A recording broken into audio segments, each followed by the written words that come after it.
이루서울 1388호가 발행되었습니다.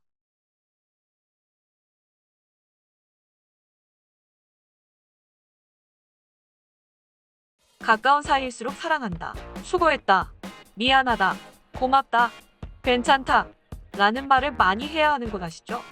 오늘 출근하시기 전에 가족들에게 한마디 꼭 해보세요. 오늘 뉴스 시작합니다. 한국인의 정통 주간신문 이루서울 1388호가 발행됐습니다. 첫 번째 이슈는 대권 딜레마에 빠진 여야, 대선 후보 3인 3생 윤석열 대망론을 이루서울에서 심층 취재하였습니다. 최근 윤석열 대망론이 차기 대선에서 어떤 식으로든 변수로 작용할 것이라고 정치권 관계자들은 입을 모으고 있습니다.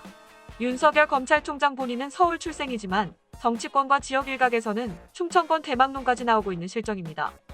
윤 총장은 여야를 통틀어 차기 대선 후보 지지율 1위를 기록하기도 했었습니다. 윤 총장이 대선 후보로 평가받는 이유이며 특히 문재인 정권과 맞서고 있는 모습을 보이면서 윤석열 총장은 야권 후보라는데 무게가 실리고 있습니다. 그런데 윤석열 대망론이 차기 대선에 적잖은 영향력을 미칠 것이라는 전망까지 나오며 뜨거운 감자로 떠오르고 있습니다. 다만 윤석열 대망론이 차기 대선까지 이어지기 위해서는 극복해야 될 과제들이 많이 있습니다. 이를 극복하지 못하면 과거 수많은 관료 출신 정치 지망생들처럼 쓴잔을 마시고 퇴장할 가능성이 농후한 것으로 보여집니다. 이에 관련해 이기호 언론인이 심층 취재하였습니다. 두 번째 이슈는 12.12 사태 군사반란, 역사 왜곡 금지법에 관해 심층 추적하였습니다. 양양자 더불어민주당 의원은 21대 국회에서 자신의 1호 법안으로 잘못된 역사관으로 국가 정체성 흔드는 역사 왜곡 금지법을 발의했습니다. 법안의 내용은 역사를 왜곡하거나 피해자를 모욕하면 처벌하는 걸 골자로 하고 있습니다. 특히 양 의원은 5.18 광주 민주화운동 피해자들과 유가족에 대한 일부 인사들의 망언 등을 언급하며 국민적 사회적 공감대가 형성된 역사적 사건에 대해 법률로서 역사를 지켜야 한다고 했습니다.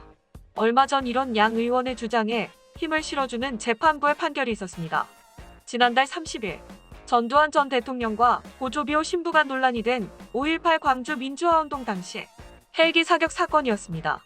이루서울은 지난 3일 양 의원과 서면 인터뷰를 통해 역사 왜곡 금지법에 대해 이루서울 정재호 기자가 심층 추적하였습니다. 세 번째 이슈는 국내 철강 기업이 덤핑 방지법을 앞세워서 가격과 품질을 갖춘 경쟁국에게 무역위원회에 제소한 내용을 탐사보도로 준비했습니다. 포스코가 지난 7월 스테인리스강 평판 압련 제품을 한국으로 수출하는 중국, 대만, 인도네시아의 경쟁사에 대해 덤핑 방지법 위반 등으로 관세를 부과해야 한다며 산업통상자원부 산하 무역위원회에 제소했습니다.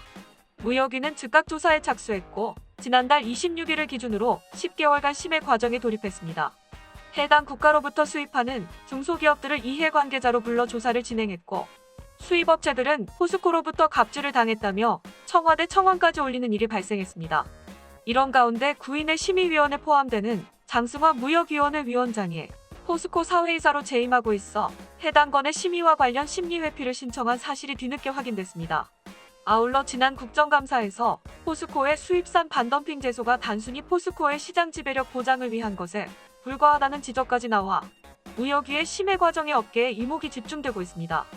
이에 철강기업 덤핑방지법에 관해 이창환 기자가 집중 취재하였습니다. 보다 자세한 내용은 이루서울 1388호에서 열람이 가능합니다. 오늘 뉴스 여기까지입니다. 더 다양한 곳에 관심을 가지고 깊게 생각하며 더 건강한 소식으로 찾아뵙겠습니다.